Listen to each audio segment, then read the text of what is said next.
চাওক আজি আমাৰ যিখন কাউন্সিল AWDC আদিবাসী কল্যাণ আৰু উন্নয়ন পৰিষদ ফালৰ পৰা যিখন প্ৰথম ফাৰ্ষ্ট ষ্টেপ আমি যিখন পুঁজি পাইছিলোঁ আৰু আমি বা আমাৰ সমাজে জানে যে আমি সঁচাকৈয়ে মানে শিক্ষাৰ ক্ষেত্ৰত অতিকে পিছপৰা সেই হেতুকে আমাৰ কাউন্সিলে প্ৰথম সুযোগতে আমাৰ এই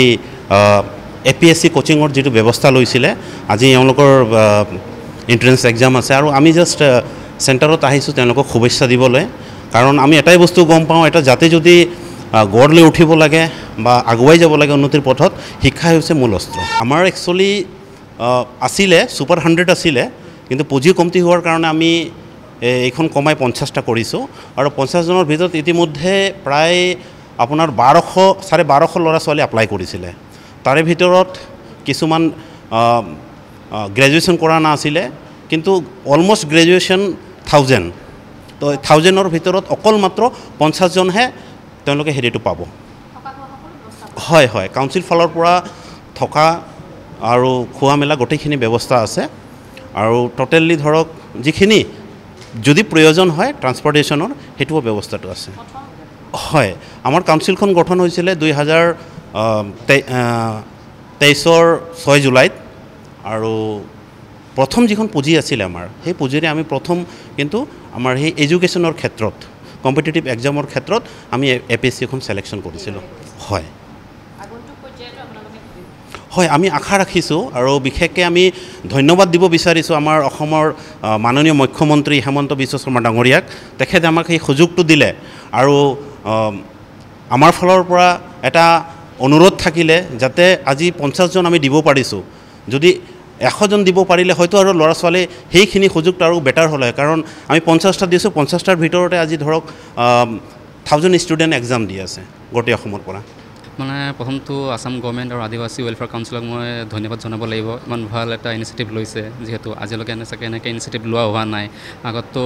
ডাইৰেক্টৰ অফ টি ট্ৰাইবছে তেনেকৈ লৈছিলে কিন্তু যেনেকৈ এক্সাম পাতি লৈছে আজিলৈকে তেনেকৈ লোৱা নাই এক্সাম পাতি মই ভাবোঁ এইটো বহুত ভাল ইনিচিয়েটিভ হয় আৰু যোনে ডিজাৰ্ভ কৰিছে আৰু কোৱালিফাইড ষ্টুডেণ্ট হয় কেনেকৈ হয় সিহঁতিহে পাব আৰু মই আসাম গভৰ্ণমেণ্টক থেংক ইউ জনাব বিচাৰিছোঁ যাতে ইমান ভাল ইনিচিয়েটিভ লোৱাৰ কাৰণে অঁ হয় আপুনি ঠিকে কৈছে মানে আমাৰ ষ্টুডেণ্ট তেনেকৈ ঢেৰ আছে মানে বহুত ভিতৰ ৰিম'ট এৰিয়াত আছে সিহঁতে ওলাই আহিব নোৱাৰে ওলাই আহিব নাপায় চাগে হৈ আমাৰ চান্সটো পোৱা নাই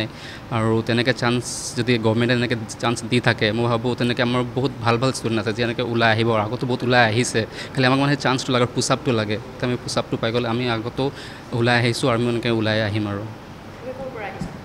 মই অৰিজিনেল ঘৰ বিশ্বনাথ চাৰিআলি কিন্তু মই লাষ্ট 5-6-7 বছৰমান ইয়াতে আছোঁ গুৱাহাটীতে আছোঁ লাষ্টত মইতো হয় হয় হয়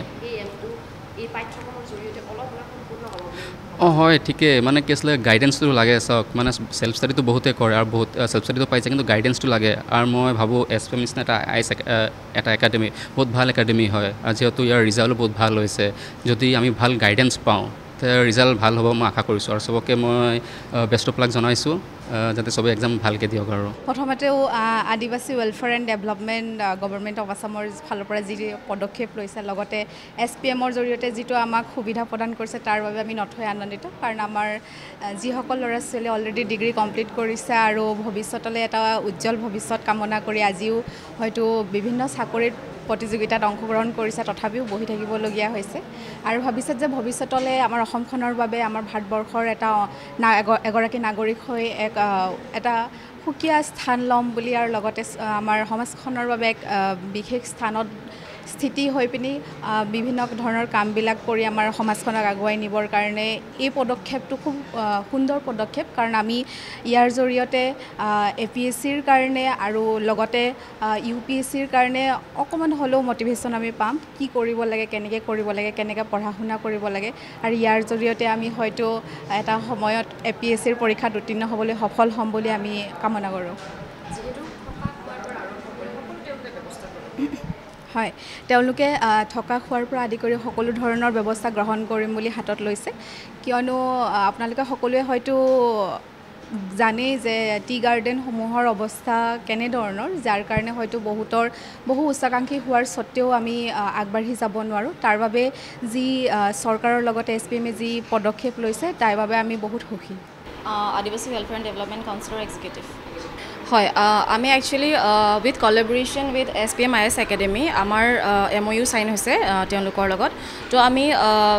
Super 50 আমি এটা এক্সাম কণ্ডাক্ট কৰি আছোঁ এতিয়া মানে আমি অলমষ্ট আমাৰ ৰেজিষ্ট্ৰেশ্যন 1000+ হৈছে তো তাৰে আমি এতিয়া আমি ইয়াতে মানে কোচিঙৰ কাৰণে আমি ফ্ৰী কোচিং প্ৰভাইড কৰাম তেখেতলোকক Super 50 student out of merit list যোন শ্বৰ্ট লিষ্টেড হয় আমি 50জন ষ্টুডেণ্টক বাছি ল'ম মেৰিট বেচিছত তাৰপিছত আমি তেখেতলোকক ইয়াত আমি for 10 months আমি ফ্ৰী কোচিং প্ৰভাইড কৰাম একমোডেশ্যনটো ফ্ৰী থাকিব তেওঁলোকৰ আৰু যেহেতু মানে আদিবাসী কমিউনিটিটো এতিয়া অকণমান মানে আণ্ডাৰ প্ৰিভিলেজ হৈ আছে চ' তেখেতলোকে মানে বহুত কিছুমান অপৰচুনিটি এতিয়াও গ্ৰেব কৰিব পৰা নাই সেইটো কাৰণে আমি এই পদক্ষেপটো লৈছোঁ এই ষ্টেপটো আমি লৈছোঁ চ' ডেট মানে এই কমিউনিটিটো আৰু অলপ ৰাইজ আপ কৰক for the betterment and upliftment of this community আমি এই ষ্টেপটো মানে আমি মানে লৈছোঁ আৰু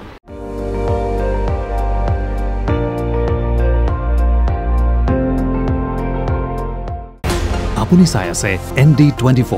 সৰ্বশ্ৰেষ্ঠ নহয় সৰ্বোত্তমৰ দৌৰ